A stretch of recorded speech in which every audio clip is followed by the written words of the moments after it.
When my parents got shot to death in an alley in front of me after we left a theater, when my best friend got beat to death by some crazy dude in clown makeup with a crowbar, and when the Boston Red Sox traded Mookie Betts. Those are the three worst moments of my life. That last one, man. Oof. And the reason why they traded him? To save some money. I'm gonna kill myself! Wow. I'm going to kill myself, and it's your fault! So when the trade went down, there was only a year left on Mookie's contract before he became a free agent, so it wasn't like the Red Sox were going to get some ridiculous haul or anything.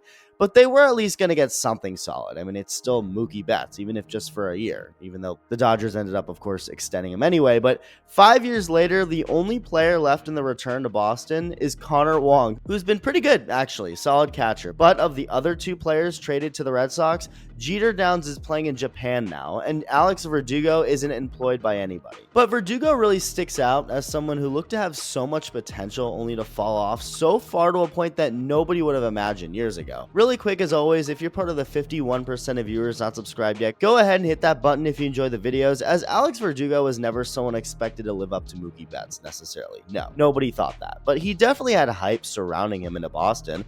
He was a second-round draft pick by the Dodgers back in 2014, made it to the big leagues in 2017, and barely played for a couple of years until his true rookie season in 2019, where he balled out. He was pretty damn good, and his flashy personality definitely helped with the hype, all his chains and everything. He was a fun guy for sure. So he was a higher ranked prospect for the Dodgers, already showing potential in the big leagues. He was young and had a very out there personality. This looked like it could work out, and it did, kinda, for 1 year, well, 2 years if you want to count 2020. But to me, that was just a warm-up year for 2021. In 2021, he was a solid player. An above-average bat, not much pop, but good enough in an overall strong Red Sox lineup. But now here's where things started to go slowly downhill. Although, again, I don't think anyone ever genuinely thought Alex Verdugo was going to be nearly as good as Mookie Betts. No, but he was definitely expected to be really good. Like an all-star, at least. And as his time in Boston kept going, he just never really progressed into the player he was expected to be. In fact, if anything, he was regressing. His 2022 season was very weak offensively. He was almost exactly average, which isn't necessarily a bad thing. But with Verdugo, someone expected to be better. It was kind of not a good thing. And after that season, I remember Alex Cora publicly naming Verdugo as someone he saw should be better moving forward. And to begin 2023, he was better. The first month, he was really good. The first half of the season overall, he was really good before falling off in the second half. The first 3 months of 2023 are the last time we've really seen Verdugo put up consistent success. And there was more to the second half of 2023 than just his hitting declining. Again, it was his relationship with Alex Cora. When Cora called him out as someone who he wanted to see be better after 2022 ended, he meant it. He almost became a little league dad for Verdugo, just not nearly as insufferable, but he was pretty hard on him. Benching him in June for not running hard on a play to second base. He even admitted he doesn't even know if he would have been safe on it or not, but he just didn't like that he didn't run hard. He immediately pulled him from the game and then benched him the next day. It gets worse. A few hours before a game a couple months later, Verdugo was scratched from the lineup, and when asked about it after the game, Cora went off about the situation, constantly saying that everyone needs to be available and that one guy wasn't available, obviously Verdugo. Cora was so angry, he even called this one of the worst days he's had with the Red Sox. What led to all this was Verdugo showing up late to the ballpark that day before the game. Position players usually arrived to the park about 5 hours before first pitch, and Verdugo didn't show up to Fenway Park until 2 hours before the game. And these couple of instances in 2023 apparently weren't the only ones between Cora and Verdugo. They'd had issues in years past, so it wasn't just that year. This just seemed like it was the tipping point. You know, this showing up late thing, I mean, from the outside looking in, it at least seemed like Verdugo was checked out. He even made a comment implying he was counting down the weeks before the season ended. Just everything about Verdugo's vibe was screaming he was done in Boston. So it wasn't at all shocking to see Verdugo get traded that offseason.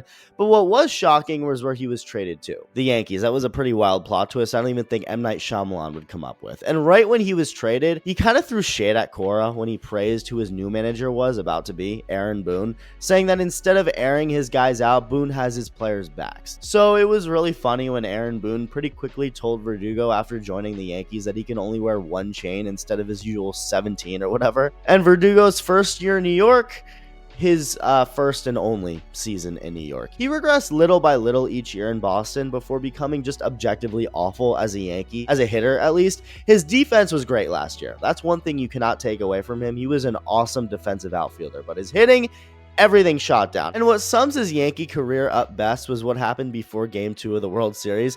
The Dodgers had Ice Cube perform before the game, and one of the songs he performed live was Bow Down, as clearly a message to the Yankees to bow down to them.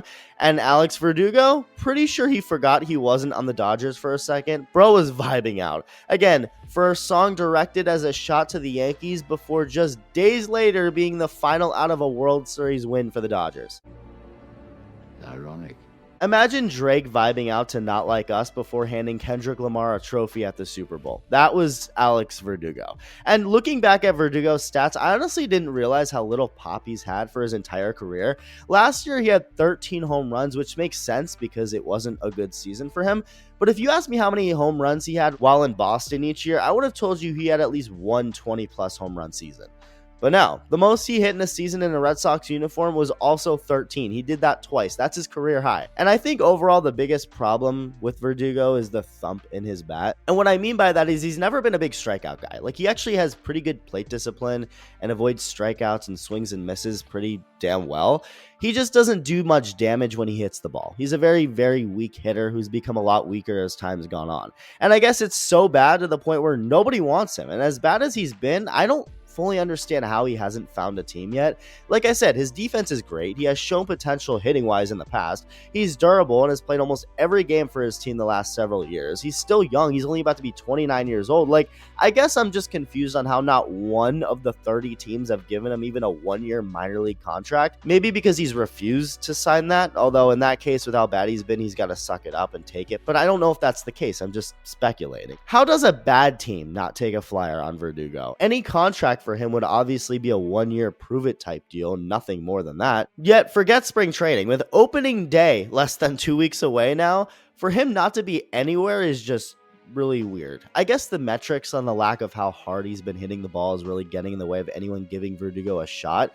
And there's plenty of other guys out there they'd rather give, all the 30 teams. But again, it's not like there's any risk with signing the guy. It's the most low risk, high reward scenario there can be. I mean, geez, it really is wild to see how far this man's fallen off. A highly ranked prospect for the Dodgers to someone who was supposed to be a big piece for Boston to one of the weakest hitters in baseball as a Yankee to nobody wanting to even give him a low risk, high reward minor league shot. Baseball, man. It's a cruel game. Let me know your thoughts and thank you for watching.